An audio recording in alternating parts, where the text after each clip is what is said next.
കിട്ടിയിട്ടുള്ള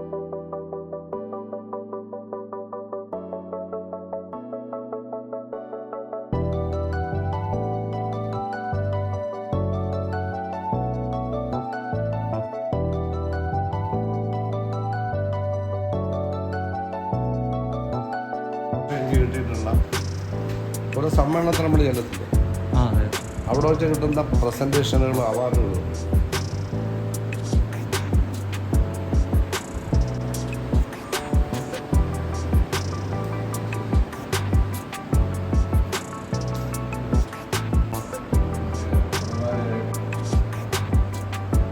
ആലപ്പുഴ സമ്മേളനത്തിൽ വെച്ച് പൊന്നാലെ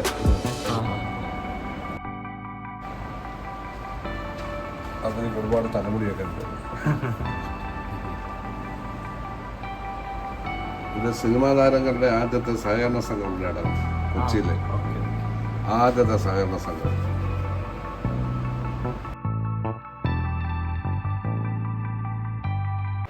ബ്രിട്ടാസൊക്കെ ഇപ്പോൾ വന്നതല്ലേ ഉള്ളൂ.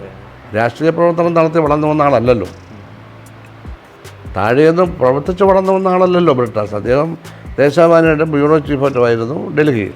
അവിടുന്ന് കൈരളിയിലേക്ക് വന്നു ഇല്ലേ, ഇടയ്ക്ക് കൈരളി കളഞ്ഞിട്ട് പോയില്ലേ, അതിനാ പോയി. സാറിന് ലൈഫിൽ ഒരു റോൾ മോഡൽ ഉണ്ടോ, അല്ലെങ്കിൽ റോൾ മോഡലുകളുണ്ടോ? ആരെങ്കിലും ഒരാളുടെ പേര് പറയാം. കമ്മ്യൂണിസം എന്ന സമത്വസുന്ദരമായ ഒരു ലോകം ഉണ്ടാകുന്നതിന് മുമ്പ് ഓരോ രാജ്യങ്ങളിലും സോഷ്യലിസ്റ്റ് സ്ഥാപിക്കുക.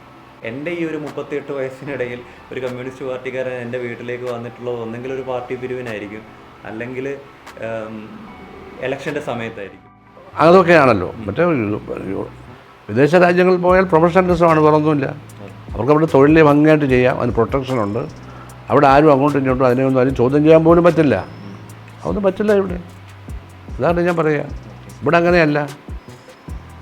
ഇവിടെ സ്വാധീനിക്കാൻ പോവുക, രാഷ്ട്രീയക്കാരെ സ്വാധീനിക്കുക, പ്രൊമോഷൻ അനധികൃതമായി വാങ്ങുക, കഴിവുള്ളവൻ താഴെ നിൽക്കുക, പിന്നെ ഇങ്ങനെയൊക്കെയല്ലേ ഇവിടെ. ഇതിൻ്റെ ആവശ്യം എന്താ? നിയമം നടപ്പിലാവുന്ന ഒരു സമൂഹത്തിൽ ഇതിൻ്റെ ആവശ്യം എന്താ? ഇത് നിയമമില്ലേ. സർക്കാരാകുമ്പോൾ എന്താ, കാട്ടിലെ തടി, തേവരുടെ ആന, വലിയടാ വലി, നമ്മൾ വായിച്ചുകൊണ്ടിരിക്കുകയല്ലേ. പറ. അത് ഇന്ന സർക്കാരെന്നല്ല, സർക്കാർ 10-75 വർഷമായി സ്വാതന്ത്ര്യം തരുന്ന ഇന്ത്യയിലെ സർക്കാരുകൾ എല്ലാ സ്റ്റേറ്റിലും. സാറ് മന്ത്രിയായിരുന്നപ്പോഴും അല്ലാത്തപ്പോഴും ഈ ഉദ്യോഗ തലങ്ങളിലെ അഴിമതിക്കെതിരെയും കെടുകാര്യസ്ഥതയ്ക്കെതിരെയും നന്നായി സംസാരിക്കുകയും പ്രതികരിക്കുകയും ചെയ്തിട്ടുള്ള ആളാണ്. പൊതുവെ ഇത്തരം കാര്യങ്ങൾ നമ്മളിപ്പോൾ പ്രത്യേകിച്ച് പാർട്ടി പ്രവർത്തകരുമായിട്ടൊക്കെ സംവദിക്കുമ്പോൾ അവർ പറയുന്നത് ഏത് ഗവേണൻസിനും ഇതിനെ കൺട്രോൾ ചെയ്യാൻ പറ്റില്ല, അതൊരു